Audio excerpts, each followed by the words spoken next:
नमस्कार, good evening. मैं हूं विक्रांत गुप्ता। चारों खाने चित का मतलब होता है कि आपकी कुछ भी नहीं चली। अंग्रेजी की एक और कहावत है, you can delay the inevitable, not denied completely. अब हुआ यह है कि भारत ने पहला टेस्ट मैच गंवा दिया है। 227 रनों से भारत की हार हुई है और 227 रन के हार का मतलब है कि यह बड़ी हार थी, करारी हार थी। इंग्लैंड से उम्मीद नहीं थी कि वो इतना अच्छा खेलेंगे, भारत से भी उम्मीद नहीं थी कि वो इतना लचर प्रदर्शन करेंगे। खासतौर से जब पांचवें दिन लड़ने की बात थी तो एक के बाद एक भारत की विकेटें गिरती रहीं। जहां पहली पारी में भारत का टॉप ऑर्डर कोलैप्स हुआ था, यहां पर भी ऐसे हुआ। 92 रनों पर 4 विकेटें गिर गई, उसके बाद 116 पर 6 विकेटें गिर गई। उसके बाद तो बस एक फॉर्मेलिटी थी, बस ये था कि क्या विराट अपना 100 कर पाएंगे, लेकिन वो भी नहीं हुआ और अंत में भारत को ये हार मिल गई है। अब इस हार का असर न सिर्फ इस सीरीज पर है, बल्कि इस हार का असर वर्ल्ड टेस्ट चैंपियनशिप फाइनल की दौड़ पर भी है। भारत नंबर 1 था और लग रहा था इस सीरीज को 2-1 से कम जीतना है, वो तो एक फॉर्मेलिटी है, भारत पहुंच जाएगा फाइनल में। लेकिन आज इस हार के बाद भारत प्लेसिंग्स में चौथे नंबर पर चला गया। सुनील गावस्कर साहब रहेंगे मेरे साथ, लेकिन फिलहाल देख लेते हैं कि भारत की हार की बड़ी वजह है तो क्या है। इसे कहते हैं सिर मुड़ाते ही ओले पड़ना। कहां तो बात थी कि भारत इस सीरीज में इंग्लैंड को कहीं का नहीं छोड़ेगा, कहां इंग्लैंड ने बाजा बजा दिया। अपनी पिच पर, अपने घर में पहले ही मैच में हार बेजार करने वाली। सवाल उठेंगे कप्तान से लेकर फ्लैश तक।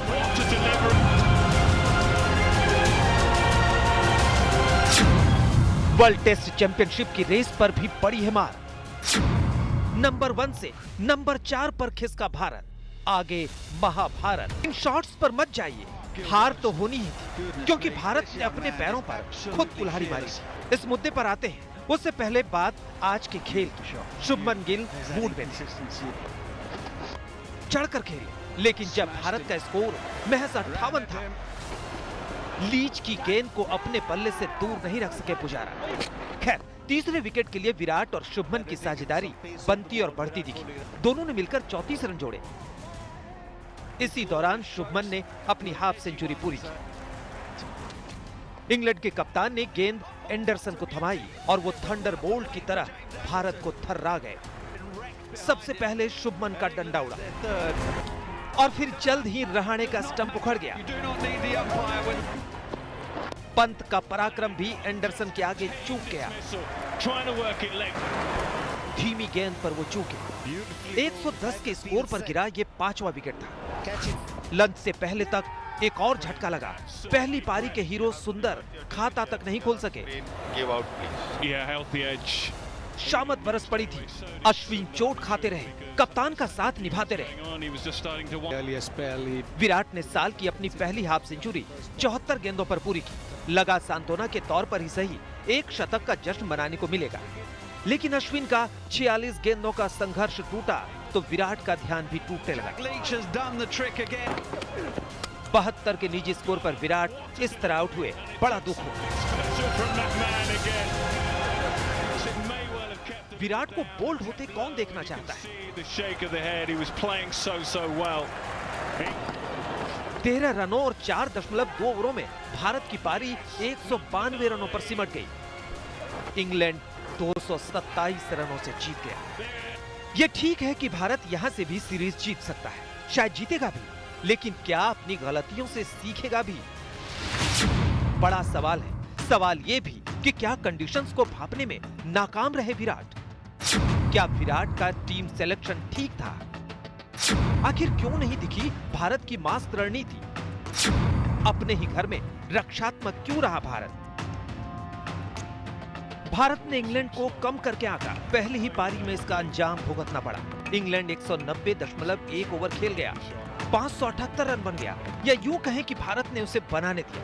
इस बात का अंदाजा अब इस बात से लगा सकते हैं कि उन 190 ओवरों में से सिर्फ 25 ओवर मेडन थे। विराट ना रन रोकने वाली फील्ड लगा सके, ना हमला बोलने वाले। दूसरी तरफ इंग्लैंड के कप्तान का हर प्लान कामयाब रहा। टीम को फ्रंट से लीड करते हुए उन्होंने अपने 100वें टेस्ट में डबल सेंचुरी बनाई। वो इस कदर हावी रहे कि कभी लगा ही नहीं कि इंग्लैंड मेहमान है। उल्टे भारत फटेहाल रहा। फटेहाल रही प्लेइंग 11। जिस टीम में कुलदीप जैसा कलाई का स्पिनर है, उसे 11 में ना रखना कहां की रणनीति थी? जब टीम सिलेक्शन तक ठीक नहीं होगा तब नतीजे भला ठीक कैसे हो सकते हैं? आज तक के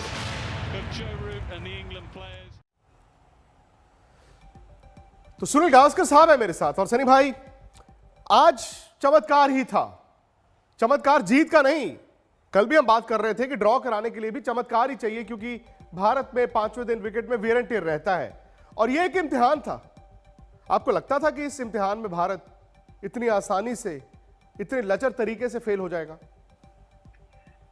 जी बिल्कुल नहीं, क्योंकि जो हमने देखा था सिडनी के टेस्ट मैच में, जिस तरह से जिद और जिगर के साथ भारतीय टीम लड़ी थी, तो ऐसा लग रहा था कि अगर हार होनी है तो शायद आखिरी कुछ ओवर्स तक ले जाएंगे भारतीय टीम। पर देखिए, सबसे बड़ा धक्का जो था वो चेतेश्वर पुजारा का, जो पहले आधे घंटे में ही आउट हो गए, क्योंकि उनके पास वो काबिलियत है टीम को एकजुट रखने के लिए। क्योंकि वो जिस तरह से बल्लेबाजी करते हैं, वहां पे बॉलर सोचते कि हमें और क्या करना चाहिए, और वो उस टेंशन में वो दूसरी तरफ के जो बल्लेबाज है उनको भी ठीक तरह से बॉलिंग नहीं कर पाते। तो जब वो जल्दी आउट हुए तो उसके बाद में ये जरूरी था कि एक अच्छी साझेदारी बने, पर वो साझेदारी हमें मिली नहीं, क्योंकि उसके बाद में कुछ रनों बाद शुभमन गिल आउट हो गए और उसी ओवर में अजिंक्य रहाणे भी आउट हो गए। लंच टाइम तक अगर 110 पर अगर आपकी आधी टीम पेविलियन में बैठी है और तो फिर मैच बचाना तो मुश्किल होता है। सर, मैं कहते हैं ना, चारों खाने चित। मेरे पीछे भी वही लिखा है, चारों खाने चित, क्योंकि आपने ठीक है 578 बनवा दिए। मुझे याद है आपने दूसरे दिन शाम को कहा था अगर इंग्लैंड यहां पर 550-600 बनाना चाहता है तो इंडिया भी बनाएगा, क्योंकि विकेट बहुत मुश्किल नहीं थी। लेकिन शायद तीसरे दिन 73 4 आउट, आज 92 4 आउट, 116 6 आउट, आपका बैटिंग ऑर्डर चला ही नहीं है। आपने गेंदबाजी में भी लचर रहे हैं और बल्लेबाजी भी अगर आप देखें तो कहीं ना कहीं आपको मानना पड़ेगा पहली पारी में भी अगर नीचे से रन ना बने होते तो 337 नहीं बनने थे। जी हाँ, बिल्कुल। अगर हमारे जो दिग्गज बल्लेबाज है, अगर वो पहली पारी में उन्होंने भी रन बनाए होते तो शायद 578 के नजदीक तक अगर भारतीय टीम पहुंचती तो फिर मैच ड्रॉ हो जाती। बिल्कुल। पर ये होता है, क्रिकेट में होता है कि कभी कभी कोलैप्स भी बनता है, और जैसा एडिलेड में हमने देखा 36 रन पर ऑल आउट हो गए, उसके बाद में जो वापसी होगी, मैं इसी की आशा करता हूँ कि इस हार के बाद भी इसी मैदान पे, चेन्नई के मैदान में, जो शनिवार से दूसरी टेस्ट शुरू हो रही है, वहां पे भारतीय टीम अच्छी तरह से वापसी करे। अच्छा, विराट से यही पूछा गया आज प्रेस कॉन्फ्रेंस हुई जो कि हार की वजह क्या थी। उन्होंने कहा कि देखिए, हम निराश हैं, हमारी बॉडी लैंग्वेज जो है वो गिर गई थी। लेकिन एक बड़ा सवाल उनसे यह पूछा गया कि कुलदीप यादव का क्या, कुलदीप यादव को क्यों नहीं खिलाया। सनी भाई, अगेन 5 दिन पहले क्या फैसला लिया गया पता नहीं, 3 दिन बाद फैसला क्या लिया जाएगा पता नहीं, क्योंकि कभी कभी मुझे लगता है कि अब भारतीय क्रिकेट में लॉजिक का कोई स्थान नहीं रहा। उन्होंने कहा कि 2 ऑफ स्पिनर्स थे हमारे पास, सुंदर और अश्विन, और कुलदीप का बॉल भी अंदर ही आएगा राइट हैंडर को, तो हमने सोचा कि वैरायटी हो जाएगी। बस उस लॉजिक से कुलदीप का बॉल अंदर भी आता है, कुलदीप का बॉल राइट हैंडर को बाहर भी जाता है। साथ ही साथ लॉजिक तो यह भी कहता है कि 3-3 फिंगर स्पिनर्स आप क्यों खिला लेते हैं। आपको लगता है कि कुलदीप को अगले टेस्ट मैच में खिलाया जाएगा, या फिर ढाक के 3 पात जहां खड़े हैं वहीं खड़े रहेंगे? देखिए, अगर वो उस सवाल का जो जवाब हमने सुना तो ऐसा लग रहा है कि कुलदीप अगली टेस्ट पे नहीं खेलेगा। नहीं खेलेंगे, नहीं खेलेगा ऐसा लगता है। पर 3 दिन के बाद में जब पिच देखा जाएगा, अभी 2 दिन में अभी जो प्रिपरेशन बनेगी पिच की, शायद उसके बाद में उसके बारे में सोच हो सकती है। पर देखिए, एक मैंने पहले दिन भी कहा था कि जब जो रूट इतनी अच्छी बल्लेबाजी कर रहे थे और पिच इतनी अच्छी थी बल्लेबाजी के लिए, कि अगर कुलदीप यादव को भी टीम में शामिल किया जाता तो ये गारंटी थोड़ी थी कि वो 5-6 विकेट लेने वाले। तो पिच बहुत अच्छी थी, टॉस जो रूट ने जीती उसका फायदा उसने और उसकी टीम ने उठा दिया, और 578 की जो एकदम जो पारी उन्होंने बनाई, उसी की वजह से भारतीय बल्लेबाजों पर दबाव हो गया। क्योंकि ये भी हमें ध्यान में रखना चाहिए कि 2 दिन के लिए आप जब धूप में खड़े होकर फील्डिंग करते हैं तो आपकी एनर्जी थोड़ी सी निकल जाती है जब आप बल्लेबाजी करने के लिए आते हैं। तो उसी हिसाब से जो अगर उस वक्त हमें अच्छी शुरुआत मिलती, पहली पारी में 100 के अगर शुरुआत मिलती, पार्टनरशिप होती, तो बात बिल्कुल अलग हो जाती। देखिए, क्रिकेट में एफ्स और बर्ड्स के लिए जगह है नहीं, मैं ये मानता हूँ, पर हमेशा जब कभी भारतीय टीम को अच्छी शुरुआत मिली है तो फिर उन्होंने बहुत सारे रन बनाए। यही आशा करते कि अगले टेस्ट मैच में अच्छी शुरुआत मिलेगी और उसके साथ भारतीय टीम एक बड़ा रन रोहित शर्मा के भी 2 फेलियर्स हैं सनी भाई, अजिंक्य रहाणे के भी इसी टेस्ट मैच में 2 फेलियर्स हो गए, लेकिन छोटा जवाब ऑस्ट्रेलिया, वो सिडनी, ब्रिस्बेन और चेन्नई में फर्क कहां पर आ गया?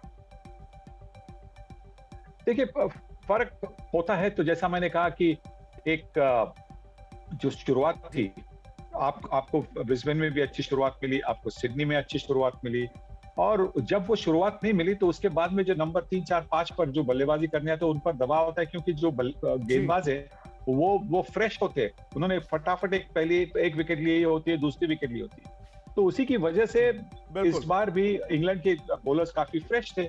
और सबसे बड़ी चीज, सबसे अहम चीज हम भूलते हैं कि चेतेश्वर पुजारा आज जब जल्दी आउट हो गए तो ही दरवाजा खुल गया था। जब चेतेश्वर पुजारा ने सिडनी में बल्लेबाजी की थी, जब चेतेश्वर पुजारा ने ब्रिस्बेन में बैटिंग की थी, तो एक एंड पूरी तरह से पक्का। सनी भाई मुझे एक छोटे से ब्रेक के लिए रुकना है, ब्रेक के बाद लौट रहा हूं।